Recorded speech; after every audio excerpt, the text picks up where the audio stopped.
स्वागत है आपका। पूनम पटित और इनसे जारी है कि आज जो रामलीला मैदान पे कांग्रेस ने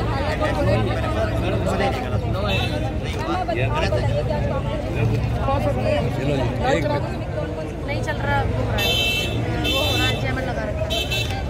हाँ जी, मुद्दे यही होंगे। महंगाई जो है यह है कम करो, इतना बरेली के बाजार में झुमका ना गिरा जितना रुपया गिरा है, जीडीपी माइनस।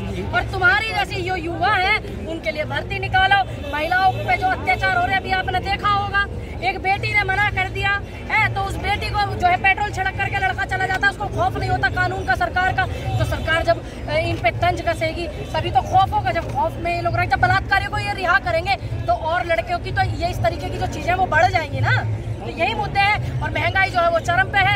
आप भी घर में परिवार में रहती होंगी, माता जी आपकी खाना बनाती होंगी, उन्हें कितनी तकलीफों का सामना करना पड़ा होगा।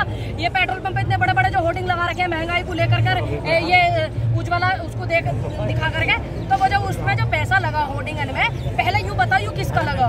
यूँ हमारा लगा। हमारे टैक्स को टैक्स देते हैं हम देते हैं, हम खुद, आप भी देते होंगे, आप भी देते होंगे। हर चीज पे जीएसटी लग रही। तो ये जो होर्डिंगों में पैसा लगा बढ़िया होता, गरीब जनता की मदद कर देते। अभी आपने देखा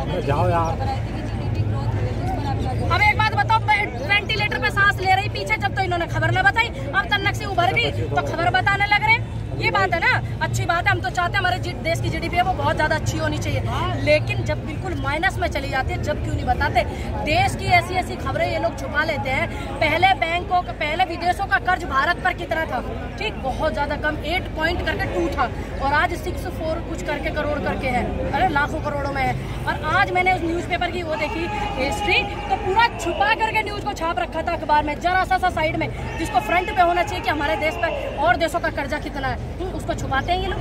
क्यों? कर क्या रहे हो तुम? हम जीएसटी दे रहे, तुमने महंगाई कर रखी, देश हित में महंगाई है, जीएसटी दे रहे, देश हित में दे रहे, ठीक। हर चीज तुमने प्राइवेटाइजेशन कर दी। हर चीज जो हम कर रहे हैं देश के सपोर्ट में कर रहे हैं ना, तो फिर देश पे इतना कर्जा किस लिए लियो वो हमें बताओ। एमएसपी तुम नहीं दे रहे किसानों को, रोजगार तुम नहीं दे रहे, महिलाओं को सुविधाएं सम्मान तुम नहीं दे रहे हो, नौकरी तुम खा गए, अजगर की तरह निकल गए। तो ये जो देश पे इतना कर्जा हुआ, ये बतावे हमें सरकार, हमें देश के प्रधानमंत्री जी बतावे कि ये क्यों हुआ, कैसे हुआ। मैडम एक लाइन हम बोलने के लिए चाह रहे हैं। देखिए, आओ मिलकर भारत जोड़ते हैं। और हमने पहले भी भारत जोड़ा था, हमारे बुजुर्गों ने भारत जोड़ा था। ये लोग कहते हैं कि भारत को तोड़ने में कांग्रेस का हाथ है। इन्हें इतना ही नहीं पता, अनपढ़ गवार आदमी जाहिल बैठ गया, 8वीं पास शिक्षा अध्यक्ष बना दे में ये, तो इन्हें क्या पता? आपको पता है, आपने तो हिस्ट्री पढ़ रखी है, पहले कितनी कितनी रियासतें होती थी। राजस्थान वालों की अलग रियासत है ना, मध्य प्रदेश वालों की अलग, और महाराष्ट्र वालों की अलग रियासतें। इन सबको जोड़ करके नेहरू जी ने और सब तमाम हमारे चंद्रशेखर आजाद जैसे लोगों ने, और ये हमारे पंडित जवाहरलाल नेहरू शास्त्री जी ने, इन सब ने जोड़ करके भारत को एक समूह और एक गुलदस्ते में पिरोया है। सबकी अलग अलग रियासतें होती थी पहले। ये वहाँ के महाराज रणजीत सिंह पंजाब के राजा थे, और नमस्ते अंकल, आइए प्रभारी जी।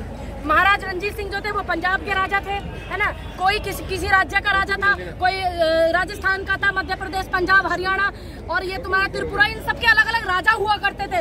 अब इन सबको जोड़ करके पंडित जी ने, पंडित जवाहरलाल नेहरू और नेहरू जी, शास्त्री, गांधी जी ने जोड़ करके पूरे भारत का एक राजा बनाया। तभी तो प्रधानमंत्री एक हुआ भारत का, हुआ कि नहीं हुआ? तो ये जोड़ा है, इनको यही ना पता तोड़ना जोड़ना किसक है। लेकिन बीजेपी तो कहती रही नेहरू जी चाहते थे कि बंटवारा हो, नहीं देखिए बीजेपी क्या कहती है। बीजेपी से ये बोलना, तुम्हारे ऐसे कौन से नेता हैं जिसने देश की आजादी के लिए लड़ाई लड़ी? किसी ने नहीं लड़ी, ये सबको पता है, पूरे देश को पता है। एक भी नेता इनका ऐसा नहीं है जिसकी तिरंगे के साथ में फोटो हो। तो ये बताएंगे, वे बताएंगे हमें क्या है, ये बताएंगे। हमें पता है, हमारे पापा ने, हमारे बापा ने, हमारे परबापा ने, और भी हमारी तमाम पीढ़ियों ने, आने वाली पीढ़ी ने, जो चल रही है उस पीढ़ी ने, हमने पढ़ा है। ऐसा नहीं है कि नहीं पढ़ा है। देश की वो आयरन लेडी इंदिरा गांधी जी, जिसने हमारी देश की महिलाओं को, बाबा साहब ने